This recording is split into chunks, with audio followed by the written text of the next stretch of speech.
Bonjour à toutes et tous et bienvenue sur le circuit de Dijon-Prenois. Je suis ravi de vous accueillir pour le deuxième rendez-vous du championnat de France FFSA GT. Nous sommes en Bourgogne sur l'un des hauts lieux du sport automobile français depuis 1972. Que de belles pages de l'histoire du sport automobile international et français se sont écrites ici. On va en écrire de nouvelles aujourd'hui à l'occasion de ce deuxième rendez-vous de la saison.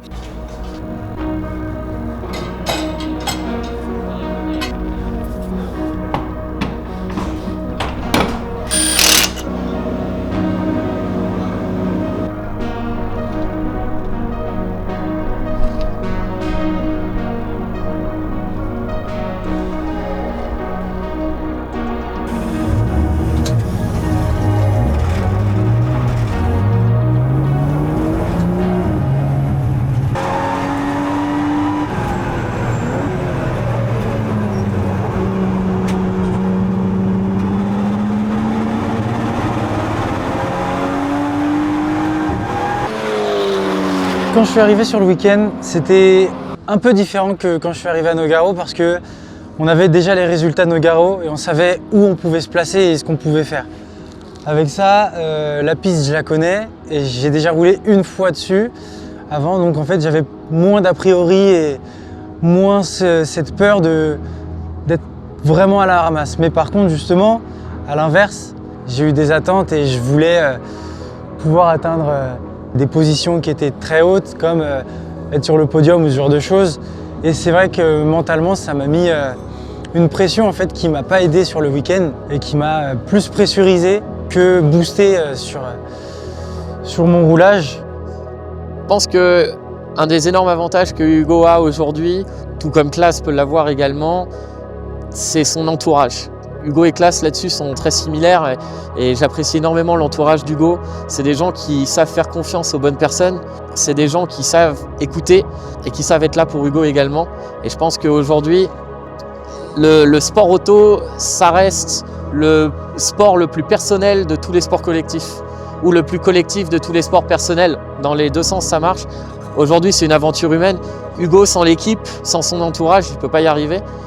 Mais sans Hugo, l'équipe et l'entourage ne pourraient pas avoir de résultats et vivre cette aventure non plus. En vrai, c'est une vraie symbiose entre les trois et je pense qu'il faut tirer son chapeau à l'entourage d'Hugo là-dessus.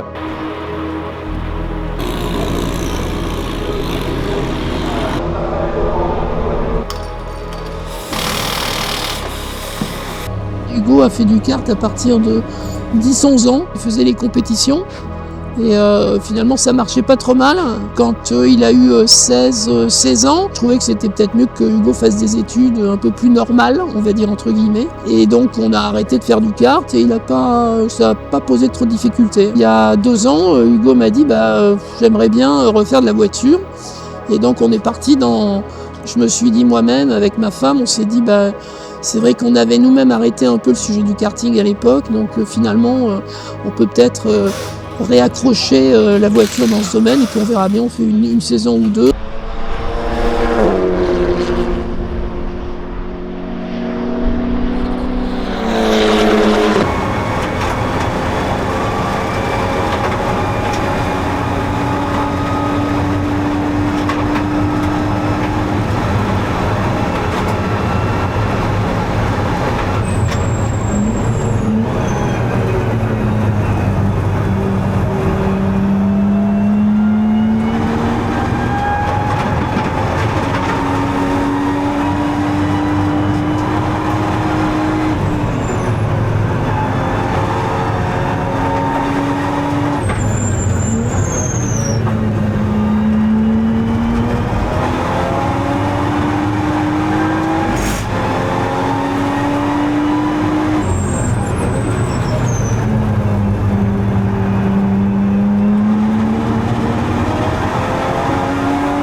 j'ai l'impression qu'il le savait qu'un jour il allait faire ça.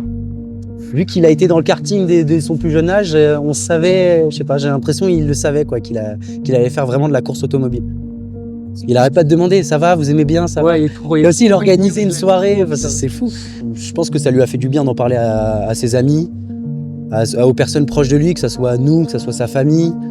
Je pense que ça l'a aidé au quotidien, quoi, à ne pas stresser, à être aidé et accompagné tout le temps, quoi. Il n'est pas tout seul, et il le sait. Voilà. On est presque tous là en plus aujourd'hui. Ouais. Donc, il a besoin que tout le monde se sente à l'aise, tout le monde se sent bien au quotidien, gentil. Enfin, c'est une personne super gentille, quoi. Et il nous fait vivre des expériences qu'on va peut-être jamais vivre de notre vie, quoi, de base. Jamais je me serais dit que je serais là actuellement. Il s'est donné les moyens d'arriver à ce niveau-là.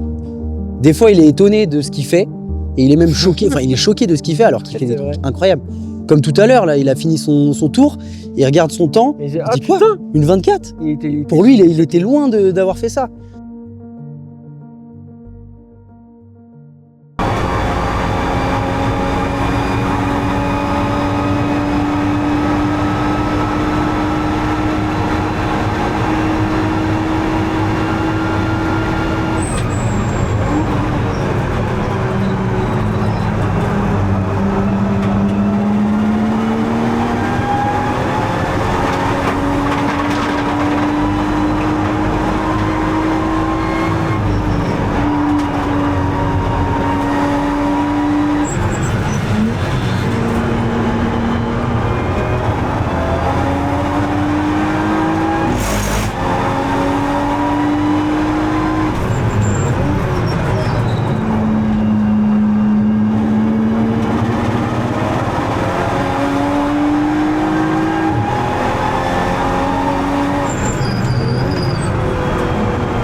Je pense que quand il m'a appelé, il a vraiment fait le forcing pour pouvoir découvrir le sport auto, découvrir la GT4. La Toyota, c'est une voiture qui le branchait. Je suis quelqu'un qui tourne autour de la passion également, donc pour le premier roulage, cette première découverte, c'est bien de se sentir en confiance avec le jeune pilote qui découvre, que le jeune pilote il se sente en confiance en retour avec l'écurie qui le fait rouler. Et je pense que le mot commun, dénominateur commun, c'est la passion. Si tu veux être un bon rookie en GT4, je pense que le principal aujourd'hui, ça va être l'adaptabilité et le travail. On est dans un championnat ultra compétitif. Nous, l'écurie, on est engagé à fournir de très bonnes voitures. On les fournit, on est très perfo, mais derrière, il faut l'humain qui va l'emmener. Et l'humain, c'est un travail sur lui-même. Et la voiture sera toujours aussi limitée par son humain. Nous, on fait en sorte que la voiture soit très perfo. Il faut s'adapter aux conditions, il faut apprendre. Et la rigueur de travail, comme je disais, hein, c'est du travail, c'est bosser. Il faut être humble de soi-même là-dessus, quoi.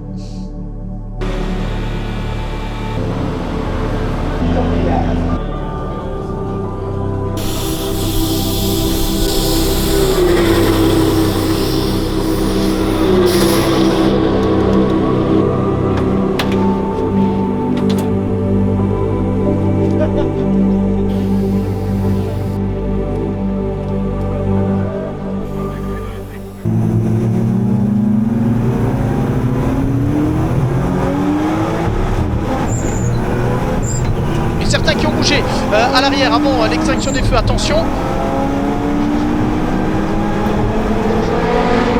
Et c'est parti avec Lucas Papin qui va se retrouver avec derrière lui Joran Leneutre sur la Toyota de l'équipe Akkodis ASP. Et le passage et une touchette avec le numéro 110 de Lazare Lartigot, le leader.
c'est la première fois que j'ai ressenti cet effet de side draft, ou en tout cas d'aspiration pure. J'étais à fond sur la pédale et je sens que le mec, en prenant de l'aspi, et bah, ma vitesse elle redescendait quoi. Et c'était ouf. Et c'est pour ça que je me dis que j'ai quand même vachement de choses à apprendre, parce que rien que de l'aspiration, c'était ma première fois. Je pense qu'il faut vraiment que j'arrête de me mettre des objectifs très hauts et que faut que je... En fait, pour performer, il faut pas être stressé quoi. Faut pas surconduire. Je pense que son point de progression principal, c'est le fait que le GT4, on n'est pas sur du roulage piste standard en track day ou autre. Quand tu rentres dans la voiture, elle te demande d'être à fond dès le départ. Elle te demande d'être déjà sur ta limite. Et c'est-à-dire que si on prend un curseur, Hugo aujourd'hui pour le moment il prend la voiture et puis petit à petit il monte jusqu'à ses 100%. En GT4 on te demande de rentrer dans la voiture et du moment que tu es sorti de la pit lane, on te demande d'être à 100% direct. C'est un point d'amélioration qui peut lui être très très bénéfique. Ce week-end je suis arrivé avec trop de stress, un paquet de stress. Après j'ai de la chance d'avoir eu ma psychologue du sport qui était là, avec qui j'ai bien pu discuter, on a pu comprendre pas mal de choses, elle a pu échanger avec Thomas pour pouvoir justement avoir plus de retours à me donner et plus de leçons à m'apprendre entre guillemets.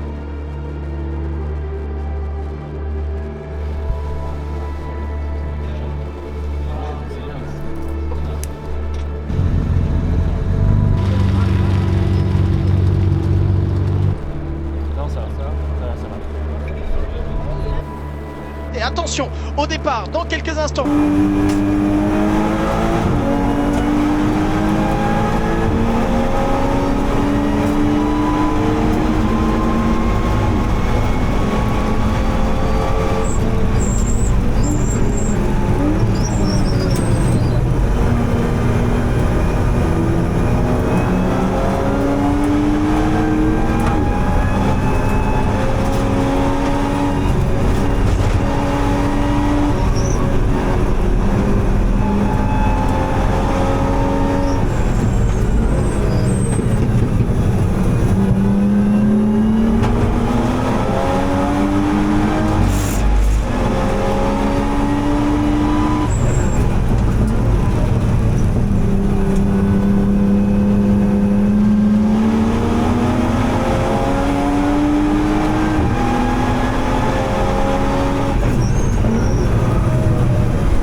Qu'est-ce qui s'est passé? On s'est retrouvés côte à côte sur le virage 4 Et en fait, dans ce virage, il était à l'intérieur, moi j'étais à l'extérieur. Et en fait, on a tous les deux été surpris par la vitesse qu'on avait. On avait pris trop de vitesse dans ce virage. Il a dû freiner entre guillemets sur moi. C'était pas volontaire, mais on a touché. Lui a pu repartir parce que c'était sur son essieu arrière. Moi, mon essieu avant a eu un choc. Ma direction a cassé. Donc c'était pas possible de repartir avec une direction cassée. J'avais le volant qui était totalement de travers. Et donc j'ai dû abandonner. Et c'est dommage, mais c'est le jeu, c'est la course. Ouais, on va repousser la voiture dans son garage. C'est terminé malheureusement pour cette Toyota GR Supra GT4 Evo 2. Hugo Pop débutant dans le championnat. Ceci dit, la progression Kevin Repars par rapport à ce qu'on avait vu à Nogaro est remarquable du côté d'Hugo Pop. Ce qu'il a montré durant ce week-end où il était totalement dans le rythme. Il était clairement un petit peu en retrait. C'est pas facile non plus de débarquer dans un championnat comme celui-ci. Et à Nogaro en plus, c'est pas un circuit pour les débutants qui est très évident. Donc Dijon est plus accessible. On en parlait un petit peu hier. Voilà, là la voiture est bien. On voit que la Toyota est bien ici. Non, il a fait vraiment. Il y a eu un step qui a été franchi.